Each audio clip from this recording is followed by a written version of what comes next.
Bonjour à tous, aujourd'hui on se retrouve pour une vidéo sur la contraception post-accouchement. Donc je précise post-accouchement parce que déjà il faut attendre pour certaines contraceptions après l'accouchement et puis parce qu'il y en a plusieurs aussi qui sont pas conseillées pour l'allaitement. Alors par contre je ne suis pas docteur, je vais vous faire un tour de ce qu'il existe comme contraception. Si vous voulez en choisir une, si vous avez des questions sur une des contraceptions, n'hésitez pas à demander à votre pharmacien, votre gynécologue, votre médecin généraliste pour avoir plus d'informations. Faut savoir déjà qu'il existe plein de sortes de contraception. Faut pas se limiter au préservatif ou à la pilule, il existe plein d'autres choses. Donc le préservatif, tout le monde connaît, tout le monde sait ce que c'est. Donc niveau contraception, ça peut poser problème s'il y a un problème avec le préservatif qui se déchire. Après, ce qu'il existe aussi, donc c'est la méthode naturelle, donc soit le retrait, soit le calcul. Donc vous pouvez calculer vos dates d'ovulation. Par contre, c'est pas fiable. Il faut savoir qu'il y a un risque d'erreur. Ensuite, vous avez les spermicides. Ça existe donc en éponge ou en gel. Il y a environ 6 à 25% d'échecs, donc c'est quelque chose d'important. Vous pouvez ajouter à ça un préservatif pour être sûr. Après, faites attention, certains spermicides ne sont pas compatibles avec l'allaitement. Alors ensuite, on va parler du diaphragme. Alors ça, faut faire attention, il ne faut pas l'utiliser les 15 jours après l'accouchement parce que le col n'est pas assez refermé. Et il y a une grosse part d'échecs qui est d'environ 25 à 40%. Donc du coup, si vous voulez pas retomber enceinte rapidement, peut-être éliminer déjà toutes ces méthodes qui ont un taux d'échec assez important. Je parle pas du préservatif bien sûr. Après, il existe l'anneau vaginal. Ça, c'est un anneau qui libère des hormones en fait. Et par contre, on peut commencer à le mettre un mois après l'accouchement. Après, il peut s'enlever, donc là, ça passe pas inaperçu par contre. Donc du coup, vous le verrez, mais ça peut poser problème. Vous avez aussi le patch contraceptif qui se colle quasiment n'importe où. Vous pouvez vous doucher avec, vous pouvez le garder une semaine. Donc le point positif, c'est qu'il y a une semaine sans rien penser. Par contre, il est contre-indiqué pour l'allaitement et on peut commencer à le poser un mois après l'accouchement.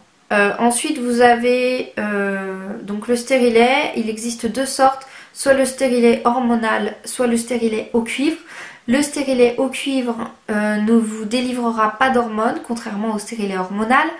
Avec le stérilet hormonal, vous n'aurez pas vos règles, ce qui peut être une bonne chose pour certaines. Après, avec le stérilet au cuivre, certaines peuvent avoir des règles beaucoup plus abondantes. Donc à voir suivant ce que vous souhaitez. Ça par contre, on ne peut pas le poser, faut attendre 2 mois après l'accouchement. Toujours pour une question de col. En fait, si on n'attend pas assez, le col va être encore trop large et il y aura un risque d'expulsion du stérilet. Pour le stérilet, il n'y a aucun problème pour l'allaitement. Après, vous avez l'implant.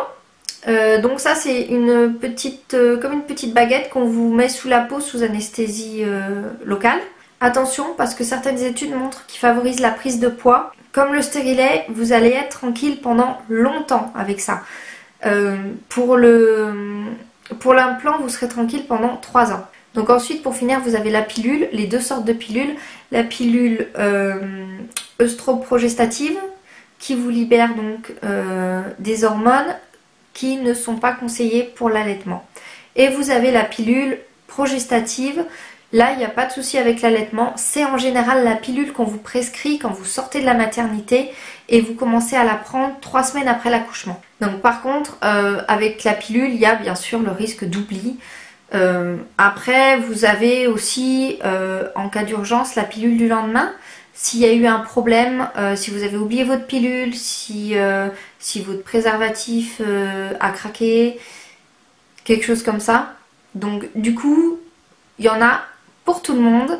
Je vous laisse faire votre choix là-dedans. N'hésitez pas à en parler à, comme je vous disais, votre gynécologue, pharmacien ou qui que ce soit du milieu médical. Choisissez ce qui vous convient le mieux. Choisissez quelque chose avec lequel vous êtes à l'aise. Quelque chose que vous n'allez pas oublier aussi.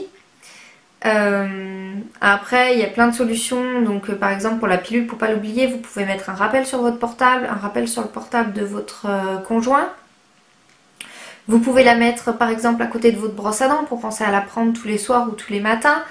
Vous pouvez la mettre dans votre sac à main pour être sûr de l'avoir tout le temps avec vous. Plein de choses comme ça. Donc voilà, si cette vidéo vous a plu, n'hésitez pas à liker, à mettre un petit commentaire pour me dire quelle contraception vous avez choisi, si elle vous a convenu, si vous avez été obligé d'en changer. N'hésitez pas à vous abonner à ma chaîne et à cliquer sur la petite cloche pour être au courant de toutes les nouvelles vidéos. Je vous dis à très bientôt et profitez à fond de vos bouts de chou.